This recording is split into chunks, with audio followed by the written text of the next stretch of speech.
So hello guys! Welcome back to my YouTube channel. Kung hindi ka pa nakapag-subscribe, i-click mo lang yung subscribe button para lagi kang updated sa aking mga video. So for today's video nga ay pag-uusapan natin yung refund only sa Shopee. So gaano nga ba katagal yung proseso nito at gaano katagal rin ba makukuha yung refund, lalo na kung ang gamit mo nung bumili ka is debit or credit card. Kung gusto niyo malaman kung paano ay stay tuned lamang. So nung April 10 ay umorder ako nitong 5-in-1 set na siya na basin, tas may laundry basket na siya nakasama, tapos may tabo na rin, tsaka bangkito. So, mocha set yung kinuha ko na worth 360. So, naisip ko kasi, medyo dahil nga mahal siya kapag binili mo isa-isa dito, why not kunin ko na tong 5-in-1 na to. So, kaya napa-check out na ako nung April 10. Tapos, good news din kasi 2 days lang ay na-receive ko na rin siya, which is nga nung April 12. Pero, nung pag-unboxing namin, is sadly talaga, nung una tuwan-tuwa ako kasi pagbukas ko pa lang nung parcel, sa basin pa lang, ang ganda na ng quality, makapal talaga siya. Tapos, yung next na nakita ko is yung timba, tapos nasa loob yung tabo. So, hindi ko muna napansin yung timba, napansin ko yung tabo, which is ang ganda rin talaga ng quality niya. Nung pagtanggal ko ng tabo, dun ko nakita sa loob yung butas na dalawa sa timba. So, syempre, nanghinayang ako dito kasi ang ganda talaga ng quality ng timba, makapal siya, at talaga namang tingin ko, tatagal talaga siya. Kaso yun nga lang, may butas siya na dalawa. So, tinignan namin kung bakit siya may butas na dalawa.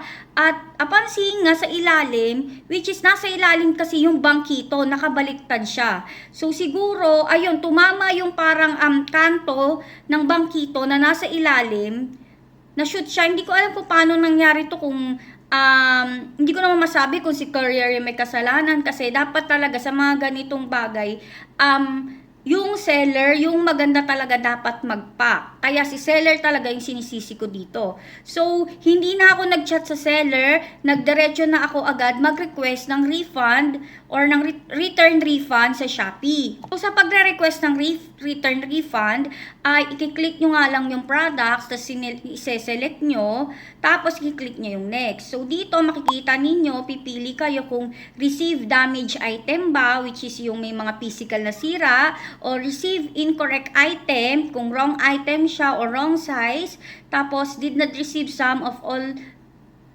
or all of the items. So, kung meron nga kayong hindi na-receive, tas may other. So, dahil sa akin is yung naka-receive ako ng may damage, clinic ko yung unang-una. So, clinic ko na nga dito yung damage item. So, kapag clinic nyo yung damage item, may mga choices dito.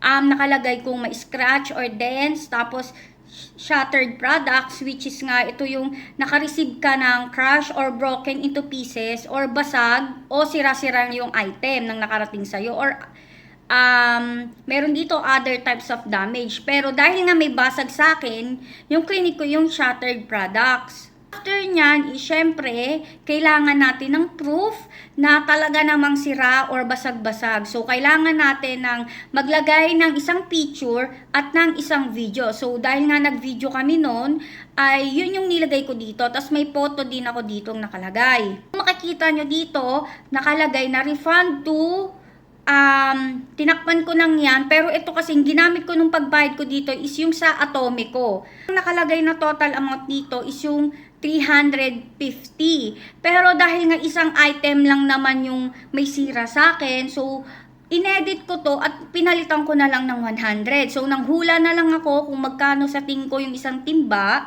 So tingin ko baka nasa 100 lang to kasi kasi 5 item na yun eh.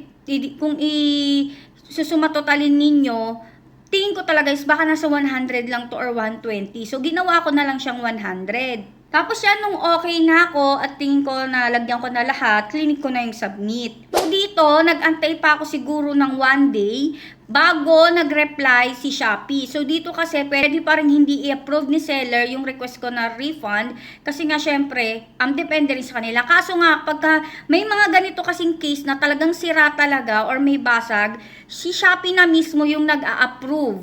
No need na kayong mag-worry. So, kasi kapag totally may sira talaga or basag-basag yung item na kukuha ninyo, automatic na yan na refund. No need nyo na siyang i-return. Ganun siya. Ganun yung sa Shopee na kapag nakuha yung item is may basag or sira-sira siya, automatic na siya na refund. Hindi nyo na siya kailangan i-return. So, after ilang oras lang pala yata, kasi nakita ko dito, April 12 lang din yung pagka-process, na-approve na. So, hindi na ako nag-antay ng isang araw pa. So, eto, na-approve na agad ni Shopee. Tapos, refund processing na lang. So, dito sa refund credited, ibig sabihin yan is talagang nabigay na sa inyo or nabalik na sa Atomico yung 100 pesos. So, kung makikita nyo dito, may day siya. April 17 hanggang June 12. 56 days siya. So, ang tagal niya talaga, lalo na kung malaki yung amount na i-refund sa inyo, matagal talaga kayo mag-aantay. So, hindi ibig sabihin na June 12 nyo talaga siya makukuha. Between April 17 to June 12. So, walang kasiguraduhan kung kailan yung exact date. Pero kung GCash yung pinambayad ninyo or nag-cash on delivery kayo, automatic to agad mapupunta sa Shopee Pay. Pero kapag ganito kasing debit credit card, matagal talaga yung process niya. So, yun nga na. Sana may natutunan kayo sa video na ito. Thank you for watching. Yun lang.